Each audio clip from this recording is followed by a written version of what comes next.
write it on the back. So the next time I need to know and do some math, I don't have to worry about it. So when we were figuring out how to do this, this one, we measured all of them. We put them in order from smallest to biggest, and we started with the smallest in terms of height. And this is where my sheet comes in. Because instead of doing my math, I am just going to line it up on my sheet all the way over and then fold the end so that I can sort of see how long this is going to be. Now, notice the fold is not exactly on there. You want at least, you're going to have at least a 1/4 inch. You can have much more. There's no problem with having more. We just wanted to see how many t-shirts that we could fit in one section. So as we're going through, we are folding. I know that these are my thinnest pieces. That's perfectly fine. And my goal is just to see how things will work.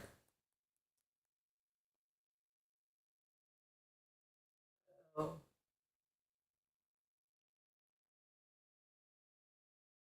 when we were going through this, we had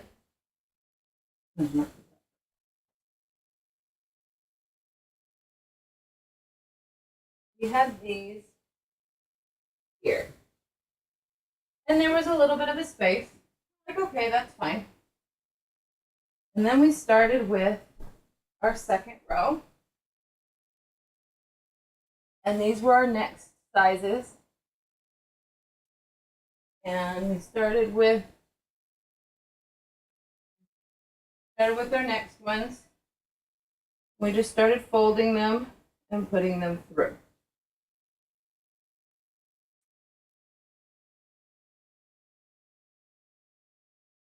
And we actually had another one of these Robinson Chorus ones that we decided to pull out because this one was getting a little bit long.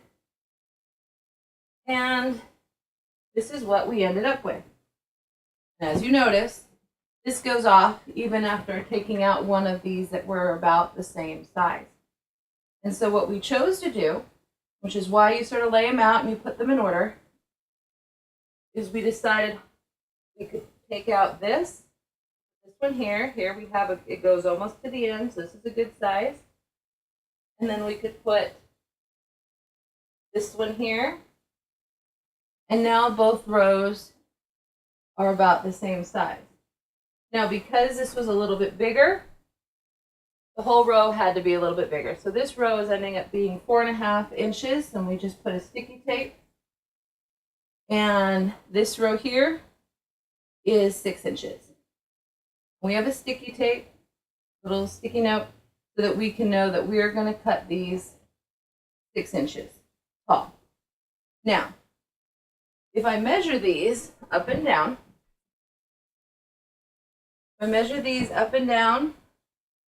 this is 3 inches tall. So what I end up doing is I'm measuring my tallest one, and I think my tallest one was, let's see, that was about 4 inches.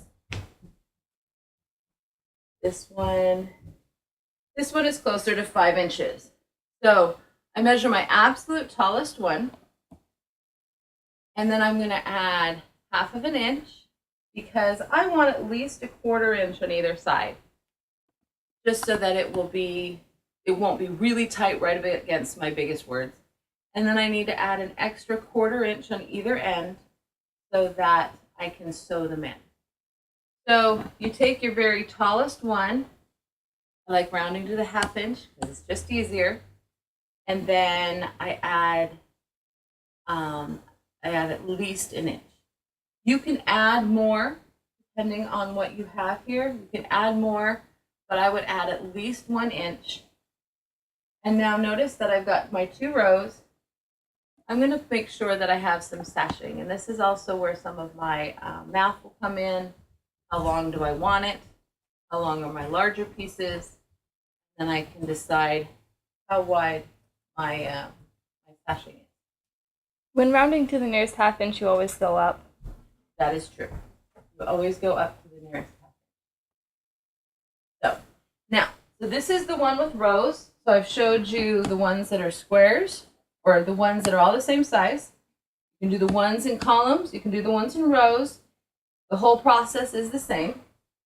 The last one is one that is, the last one is sort of eclectic, I guess, is probably the best bet. Now, when I started this, I found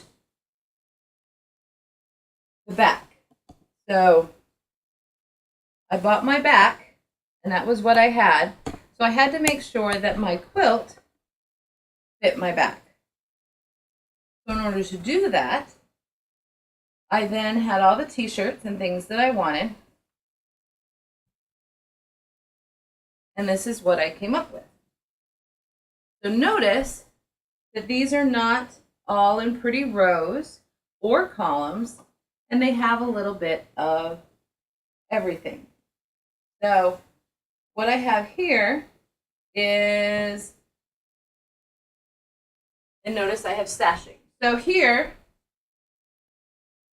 I made all of this the same width with sashing. Same, and then I made it this height. I then made it the same height as this. And then with sashing, I made it as wide as this. And I made this the same width as well. Notice these are all the same height, but I added them together with sashing. Then all around, I put more sashing. Now notice these over here, these over here, all the same width. Put them all one on top of one another. And then they ended up being the same length with the sashing is all the way down here. I had some of these tea towels down at the bottom. I just sewed all those together. Because I still needed some room, I added a big border with chickens because we happened to have chickens at the time I made this. Now notice I have something here. We just used some handprints. This could be anything. This could be anything fun, anything that you really like. More t-shirts. More t-shirts if you wanted to. But this is not all in a row, all in a column, or anything like that. This requires the most math to make sure that everything is about the same size. So those are the 4 different kinds of ways that you can put together a t-shirt quilt. I'm sure there are many more. So simply think, do I want to have them all the same size? Will it work best to have them all in rows, all in columns? Or do you want to go extra fancy and make it much more eclectic with lots of different sizes, widths, and heights?